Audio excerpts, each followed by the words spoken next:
धर्मराज युधिष्ठिर बोले, हे प्रभु, मैं आपको कोटि कोटि प्रणाम करता हूं। कृपा करके चैत्र शुक्ल एकादशी का महात्म्य बताइए। तब भगवान कृष्ण मुस्कुराए और बोले, हे धर्मराज, ये वही प्रश्न है जो कभी राजा दिलीप ने ऋषि वशिष्ठ से पूछा था। अब मैं तुम्हें वही कथा सुनाता हूं। प्राचीन समय में भूंगीपुर नाम का एक अद्भुत नगर था, जहां अप्सराएं, किन्नर और गंधर्व निवास करते थे। उस नगर का राजा था पुंडरीक, एक अत्यंत वैभवशाली और ऐश्वर्य से भरपूर शासक। उसी नगर में रहते थे गंधर्व ललित और उसकी पत्नी ललिता। दोनों का प्रेम इतना गहरा था कि एक दूसरे से दूर होते ही व्याकुल हो जाते थे।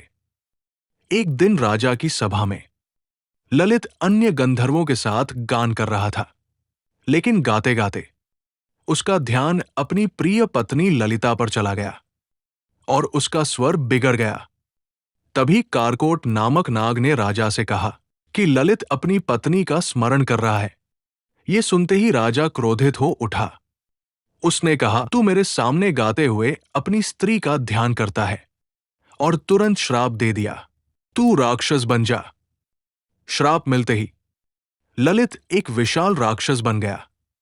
उसका शरीर पर्वत जैसा विशाल, आंखें सूर्य और चंद्रमा की तरह तेजस्वी, और मुख से अग्नि निकलने लगी। जब ललिता को यह सब पता चला तो उसका हृदय टूट गया।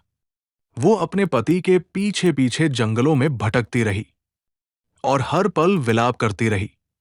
एक दिन भटकते भटकते वो विंध्याचल पर्वत पहुंच गई।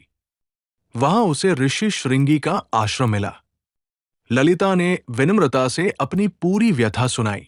ऋषि बोले, हे गंधर्व कन्या, चैत्र शुक्ल एकादशी आने वाली है, जिसे कामदा एकादशी कहते हैं। इसका व्रत करने से सभी मनोकामनाएं पूर्ण होती हैं। यदि तुम इस व्रत का फल अपने पति को अर्पित करोगी तो वो तुरंत राक्षस योनि से मुक्त हो जाएगा।